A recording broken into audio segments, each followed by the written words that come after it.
fermez les yeux. Imaginez-vous dans un endroit lointain, là où commence une nouvelle histoire. Voici l'histoire de Le petit voyage de Rémi, une histoire d'un petit garçon dont le rêve est plus grand que le ciel et dont le cœur est rempli de curiosité et d'aventure. Commençons notre voyage ensemble avec Rémi. Un matin, la terre était recouverte d'herbes vertes brillantes et l'air caressait nos visages doucement, comme s'il nous murmurait des secrets de la nature. Le ciel au-dessus de nous était bleu et calme, comme une mer sans fin. Rien ne pouvait perturber cette tranquillité, comme si tout autour de nous attendait un moment précis. Il y avait un petit garçon nommé Rémi, qui se tenait dans un grand champ, essayant de ressentir tout ce qui l'entourait. La terre sous ses pieds était douce, comme un coussin de coton. Le seul bruit qu'il entendait était le chant des oiseaux dans les arbres, ces sons qui étaient comme une musique douce. Rémi touchait tout autour de lui, avec ses yeux intérieurs. Il connaissait chaque coin de sa petite maison, qui était remplie de la chaleur de Madame Barberin, qui l'aimait comme si c'était son propre enfant. Dans la maison, il y avait le son du bois qui crépitait dans la cheminée, un bruit profond comme une respiration, et l'odeur du pain fraîchement cuit qui remplissait l'endroit. Mais un jour, un homme étrange entra dans la maison. Imaginez comment sa voix était rugueuse, comme un vent froid. Il dit d'une voix sèche: « Demain, Rémi partira avec Monsieur Vitalis. » Ces mots étaient lourds, comme des pierres jetées dans le cœur de Rémi. Il ressentit quelque chose d'étrange, comme un petit tremblement qui secouait son monde. Le lendemain matin, l'homme qui allait emmener Rémi arriva. Monsieur Vitalis était très grand, comme s'il était plus haut que l'air. Ses mains étaient grandes et ses yeux étaient chaleureux, comme le soleil qui se lève lentement le matin. Avec lui, il y avait un petit singe nommé Joli-Corps, qui sautait autour de lui comme une plume dans le vent.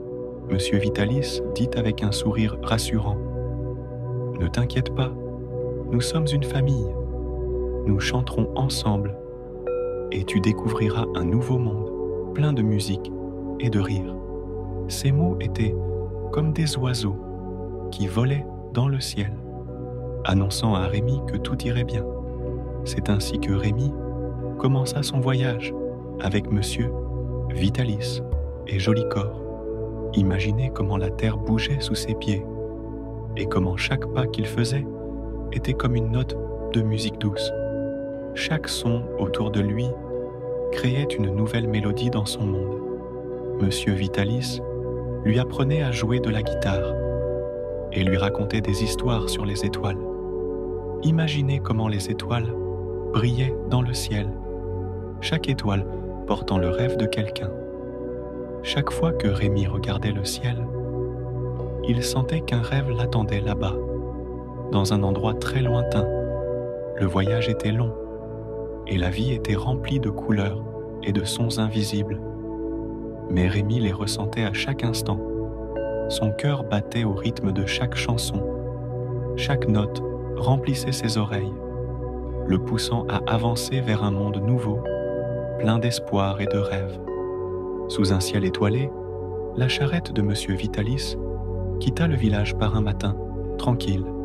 Rémi était assis à l'arrière, parmi quelques objets simples et une petite boîte contenant une guitare, tandis que les chiens, Capi et Dolce, marchaient à côté de la charrette.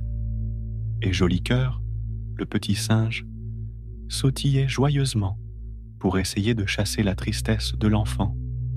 Le chemin était long et difficile, passant à travers des forêts et de petits villages, où les grands arbres s'étendaient comme des colonnes géantes embrassant le ciel, leurs feuilles dansant avec le vent, comme si elles murmuraient de vieilles histoires.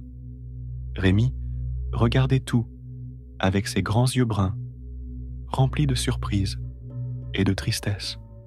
Le monde devant lui était nouveau et effrayant, mais il portait dans son cœur un mélange de peur et d'espoir. Quand ils arrivèrent au premier village, Vitalis prépara son groupe pour leur premier spectacle. La petite place se remplit de villageois. Les enfants couraient avec enthousiasme, et les voix des marchands se mêlaient à l'odeur du pain frais. Vitalis se tenait au centre de la place, portant son long manteau, qui semblait avoir vécu 1000 aventures, et commença le spectacle. Les animaux montrèrent leur talent. Capi sautait à travers des cerceaux. Dolce jouait du tambourin, tandis que Joli Cœur faisait rire les gens avec ses mouvements amusants.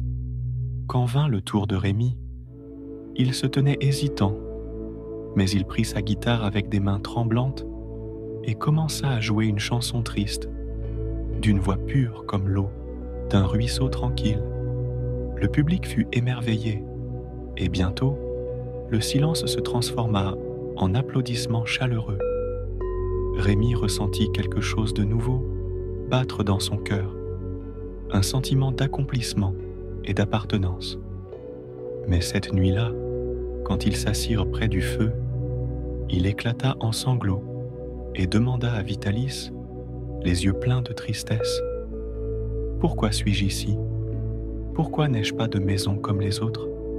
Vitalis lui posa la main sur l'épaule et dit « Mon petit, la vie n'est pas toujours juste, mais je te promets qu'il y a toujours de la lumière qui nous attend au bout du chemin. » Avec le temps, Rémi apprit beaucoup sur la vie.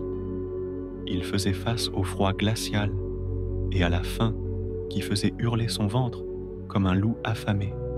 Il portait des vêtements simples, un vieux manteau, un pantalon raccommodé et une petite écharpe rouge que Madame Barberin lui avait donnée. Une nuit d'hiver, alors qu'ils traversaient une forêt dense, une violente tempête de neige les entourait. Les arbres émettaient des bruits comme des gémissements d'âmes perdues, et le vent hurlait comme s'il cherchait des âmes solitaires à engloutir. Joli Cœur eut très froid, et Vitalis n'avait pas assez d'argent pour le soigner. Rémi prit le singe dans ses bras, en pleurant, mais la maladie était plus forte. Le matin suivant, Joli Cœur mourut. C'était la première grande perte dans la vie de Rémi, et il sentit comme si une partie de son cœur s'était brisée à jamais. Quelques mois plus tard, la plus grande catastrophe arriva. Une nuit, alors qu'il dormait sous le ciel ouvert, près d'un petit village, des policiers attaquèrent Vitalis et l'emprisonnèrent pour avoir erré sans permis. Ils le laissèrent dans une prison froide, où il tomba malade et ne put résister au froid et à la faim. Quand on annonça à Rémi la mort de Vitalis, l'enfant se sentit comme si le monde était devenu plus petit que jamais. Vitalis était pour lui comme un père, un maître et un ami. Et maintenant, il était complètement seul avec Capi et Dolce, se demandant ce que l'avenir lui réservait dans un monde qui semblait cruel. Malgré tout, Rémi décida de continuer son voyage. Il savait qu'il y avait quelque chose en lui qui le poussait à avancer. Au fil des jours, il travailla dans différents endroits, dans des fermes, dans des champs et même dans un cirque. Il jouait et chantait, gagnant un peu d'argent pour continuer sa recherche de sa famille. Un jour, alors qu'il jouait dans une rue bondée de Paris, une dame élégante s'approcha de lui. Elle portait une robe bleue, de la couleur du ciel, et ses yeux étaient d'un bleu profond, comme l'océan. Elle lui demanda « Quel est ton nom, petit ?» Il répondit « Je m'appelle Rémi. » L'expression de la dame changea soudainement, comme si elle avait découvert un grand secret. Après plusieurs jours de recherche et de vérification, Rémi découvrit qu'il était l'enfant d'une famille riche, qui le cherchait depuis des années. Quand il arriva chez sa vraie famille, des larmes remplirent ses yeux. Mais malgré la joie, Rémi sentit qu'il n'était pas prêt à quitter sa vie d'avant. Il dit à sa vraie mère: « Je resterai avec vous, mais je n'oublierai jamais les personnes que j'ai aimées pendant mon voyage. Je chanterai toujours pour eux, pour raconter au monde leur histoire. » Rémi devint un jeune homme fort, plein d'espoir, et un musicien talentueux qui racontait les histoires de son voyage à travers ses chansons. Il se tenait sous le ciel qui avait été son seul témoin, chantant pour chaque enfant qui avait perdu espoir et pour chaque cœur cherchant de la lumière dans l'obscurité. Ainsi se termina le voyage de Rémi, mais il laissa une trace indélébile dans le cœur de tous ceux qui connaissaient son histoire. Et voilà la fin de notre histoire. J'espère que cette aventure, pleine d'émotions et d'espoir, vous a plu. Si vous voulez découvrir d'autres histoires magiques et inspirantes, n'oubliez pas de vous abonner à la chaîne et d'activer la cloche pour ne rien manquer. Laissez-moi un commentaire avec vos impressions. Vos avis comptent beaucoup pour moi. À très bientôt pour une nouvelle histoire.